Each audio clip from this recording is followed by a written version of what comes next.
जय हिंद। आप सभी को सत सत नमन। तो पर्यावरण संस्थान की श्रृंखला में हम लोग देखते हैं अगला संस्थान है राष्ट्रीय गंगा नदी बेसिन प्राधिकरण या राष्ट्रीय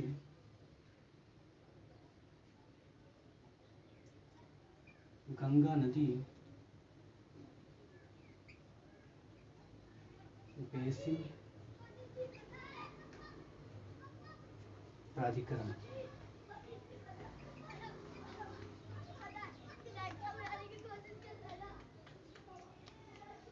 नेशनल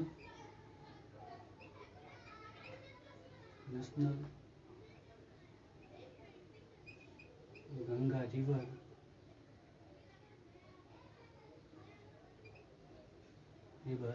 बेसिन अथॉरिटी।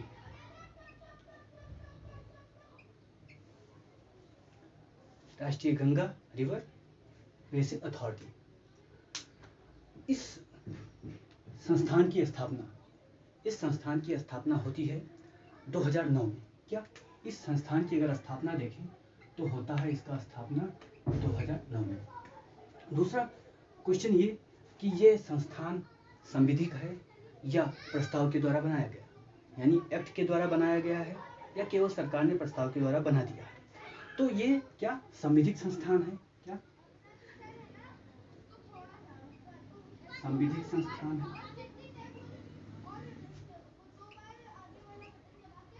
संविधिक संस्थान का मतलब सरकार ने एक्ट के द्वारा बनाया है। ठीक है।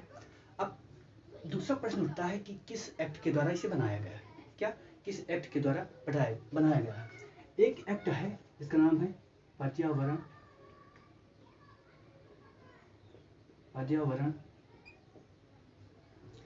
संरक्षण एक्ट। क्या? पर्यावरण संरक्षण अधिनियम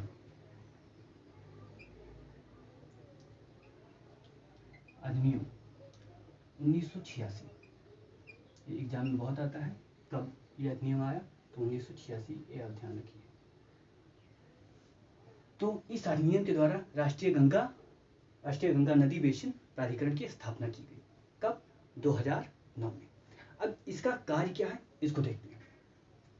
क्या इसका कार्य क्या है? नाम से इसका अधिकांश कार्य स्पष्ट होता है। तो पहला कार्य इसका केंद्र और राज्य की योजनाओं में समन्वय करना। केंद्र राज्य की गंगा से संबंधित योजना में गंगा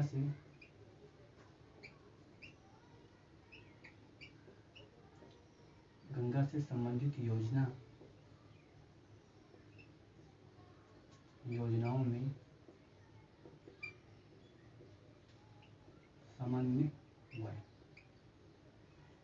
क्योंकि केंद्र और राज्य दोनों गंगा की सफाई करना चाहते हैं और दोनों परियोजना चला रहे हैं। तो दोनों अगर परियोजना अलग अलग चलेगी तो परिणाम उतना अच्छा नहीं आएगा। तो दोनों परियोजनाओं में क्या किया जाए? समन्वय किया जाए। दूसरा वित्त की निगरानी की जाए। क्या कितना वित्त कहाँ जा रहा है? वित्त की निगरानी यानी गंगा के संदर्भ में वित्त की निगरानी की जाए कि कितना वित्त जा रहा है और सही से खर्च हो रहा है कि सही से नहीं खर्च हो रहा है। और पहला समन्वय, दूसरा वित्त की निगरानी। तीसरा क्या हो सकता है? जो नदी बेसिन है उसका क्या? प्रबंधन करना। क्या? नदी बेसिन, गंगा नदी बेसिन का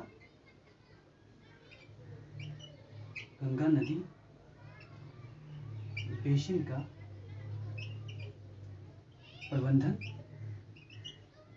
अब बेसिन क्या होता है? जहां से गंगा का पानी आता है। गंगा जैसे गंगा यहाँ पर है, ठीक है।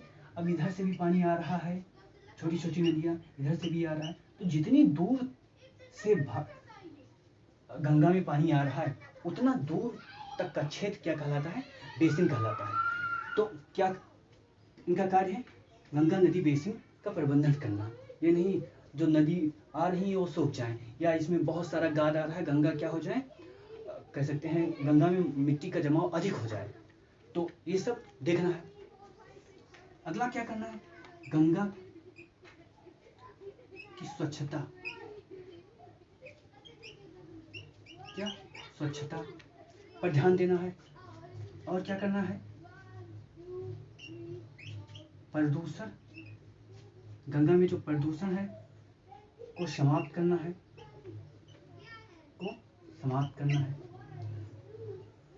ठीक है, अगला कार्य इनका क्या है, अगला इनका कार्य है कि गंगा में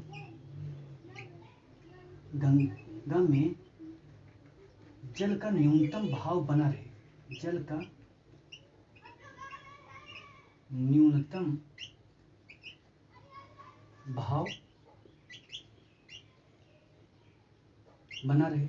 अगर नदी है कोई तो नदी में न्यूनतम भाव, इसको बोलते हैं ecological flow, minimum ecological flow, यानी न्यूनतम पानी रहना चाहिए नदी में, नहीं तो नदी क्या हो जाएगी, नदी स्वतः समाप्त हो जाएगी।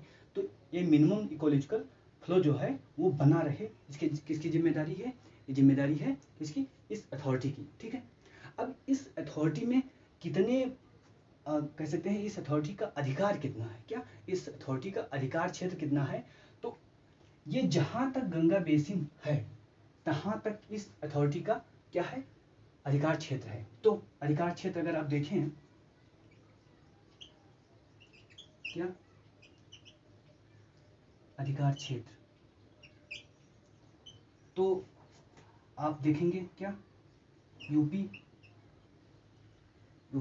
में गंगा ही है, उत्तराखंड, राजस्थान से भी कुछ पानी आता है, एमपी से भी पानी आता है, छत्तीसगढ़ से भी पानी आता है, हरियाणा से भी पानी आता है, और दिल्ली से भी पानी आता है, क्या दिल्ली से भी पानी आता है, वेस्ट बंगाल में भी गंगा है, वेस्ट बंगाल में भी है, झारखंड है, बिहार है, यानी कि जितना क्षेत्र में गंगा में पानी आता है, जहां जहां तक क्षेत्र का, सब इसके अधिकार क्षेत्र में आता है। ठीक है,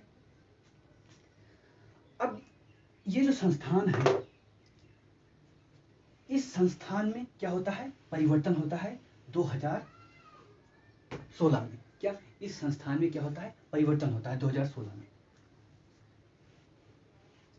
अब क्या परिवर्तन होता है वही देखना है, क्योंकि उसी के नाम से ये संस्थान आगे चल रहा है।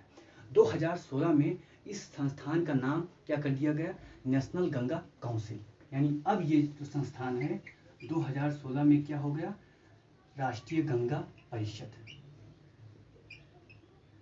राष्ट्रीय गंगा परिषद, नेशनल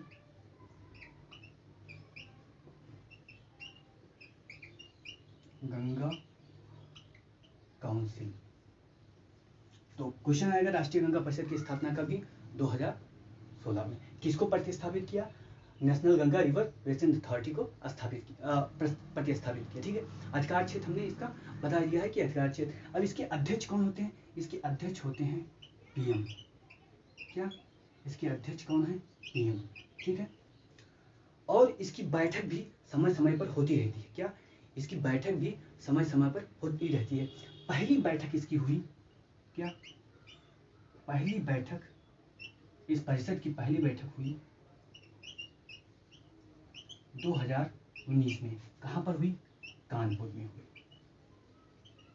ठीक है, अब इस परिषद में अध्यक्ष पीएम होंगे, और जहां जहां से गंगा गुजरती है उस सबके क्या होंगे, इसमें चीफ मिनिस्टर भी होंगे, क्या चीफ मिनिस्टर होंगे, और कैबिनेट के अधिकांश मंत्री इसमें भाग लेते हैं, कैबिनेट के अधिकांश मंत्री इसमें भाग लेते हैं। और उपाध्यक्ष, क्या उपाध्यक्ष, अगर उपाध्यक्ष किसको, जल शक्ति मंत्रालय के मंत्री को बनाया जाता है, जल शक्ति मंत्रालय के मंत्री। अब जल शक्ति मंत्रालय, कब जल शक्ति मंत्रालय का निर्माण किया गया, इसको आपको क्या करना है, इसको आपको बताना है, खोजना है। ठीक है, अब ये कौन सी योजना चलाती है, जैसे नमामि गंगे, क्या नमामि गंगे, नमामि गंगे। और इस राष्ट्रीय गंगा परिषद का वही कार्य है जो इसका कार्य था, जो राष्ट्रीय गंगा नदी बेसिन प्राधिकरण का कार्य था, वही कार्य राष्ट्रीय गंगा परिषद का भी है। ये इतना आपको ध्यान रखना, ठीक है। राष्ट्रीय नमामि गंगे चला रही है। इस परिषद की एक कह सकते हैं क्रियान्वयन इकाई है, यानी गंगा से संबंधित जो योजना है वो इस परिषद के द्वारा चलाई जाती है, लेकिन परिषद की एक क्रियान्वयन इकाई है, उसको आप लोग जान लीजिए, क्योंकि उसमें कंफ्यूजन रहता है कि वो योजना है कि इकाई है। उसका नाम है national mission for clean Ganga. क्या? National mission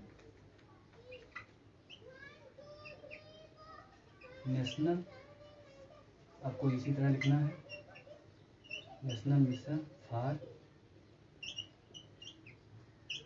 clean Ganga. ये क्या है? एक इम्प्लीमेंटिंग एजेंसी है। किसकी इम्प्लीमेंटिंग एजेंसी है? इस परिषद की। और इसकी स्थापना कब हुई थी? इसकी स्थापना सन 2011 में। क्या? सन 2011 में इसकी स्थापना हुई थी। क्या? सन 2011 में इसकी स्थापना हुई थी। तो इतना आपको जानना है राष्ट्रीय गंगा नदी बेसिन प्राधिकरण तथा राष्ट्रीय गंगा परिषद के बारे में।